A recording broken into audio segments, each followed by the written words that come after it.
इस वीडियो का उद्देश्य ऐतिहासिक घटना से है, न कि किसी धर्म या राष्ट्र के प्रति भावनाओं को ठेस पहुंचाना।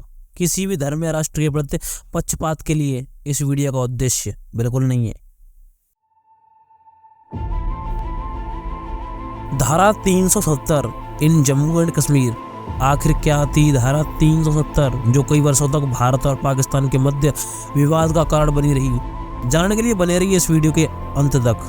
दोस्तों, इसे जानने के लिए हमें कई वर्षों पीछे जाना होगा। ये उस समय की बात है जब भारत पर अंग्रेजी शासन था। भारत और पाकिस्तान एक ही राष्ट्र थे, या यूं कहें तो पाकिस्तान नाम का कोई भी राष्ट्र नहीं था। बांग्लादेश, म्यांमार, भूटान, पाकिस्तान एक अकेले भारत का हिस्सा हुआ करते थे। अंग्रेजों ने टू नेशन थ्योरी के तहत भारत के दो टुकड़े कर दिए, एक हिंदुस्तान और पाकिस्तान।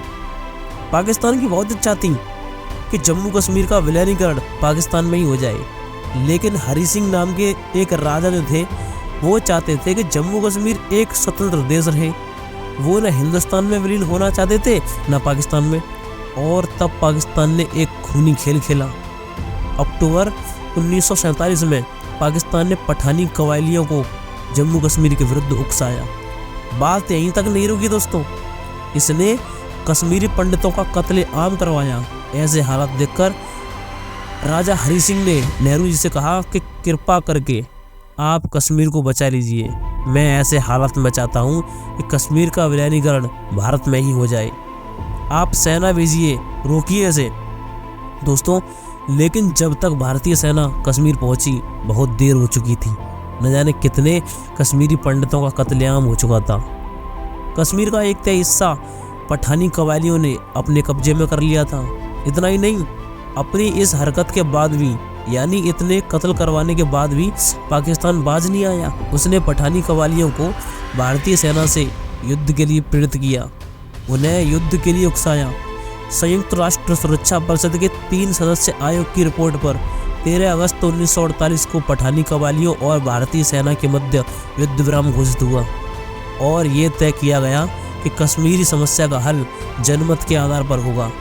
सितंबर 1951 में मताधिकार के बाद भी एक बार फिर से जम्मू कश्मीर के भारत में विलय की पुष्टि की गई, लेकिन इसी दौरान शेख अब्दुल्ला ने अपने हाथों से धारा 370 ड्राफ्ट तैयार किया और नेहरू जी को सौंपा। लेकिन दोस्तों, नेहरू जी ने सरदार वल्लभ भाई पटेल और डॉक्टर भीमराव अंबेडकर की मर्जी के खिलाफ इसे लागू भी कर दिया। और इसी धारा 370 की वजह से नेहरू जी ने कश्मीर को एक ऐसा विशेष दर्जा दे दिया जिसमें जम्मू कश्मीर राज्य ने हिंदुस्तान से अपना एक अलग संविधान स्थापित कर लिया। इसी कारण जम्मू कश्मीर का राष्ट्रध्वज अलग है। इसी धारा 370 की वजह से कश्मीर की कोई भी महिला यदि भारत के किसी अन्य राज्य के नागरिक के साथ शादी करती है तो उस महिला की नागरिकता समाप्त हो जाती है। लेकिन यदि वही महिला किसी पाकिस्तानी नागरिक से शादी करती है तो वो पाकिस्तानी नागरिक कश्मीर का नागरिक हो जाता है। इसी धारा 370 की वजह से भारत के किसी भी अन्य राज्य का नागरिक जम्मू कश्मीर में जमीन नहीं खरीद सकता, यहाँ व्यापार नहीं कर सकता। लेकिन जम्मू कश्मीर का कोई भी नागरिक भारत के किसी भी अन्य राज्य में जाकर अपना व्यापार कर सकता है, जमीन खरीद सकता है, कुछ भी कर सकता है। दोस्तों, बात यहीं तक खत्म नहीं होती।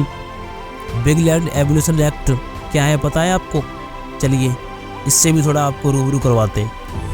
यदि जम्मू कश्मीर का कोई भी मुसलमान जमीन ठेके पर लेके खेती करता है तो कश्मीर की सरकार उस हिंदू को बिना मुआवजा दिए वो जमीन जबरन उस मुसलमान को दे सकती है।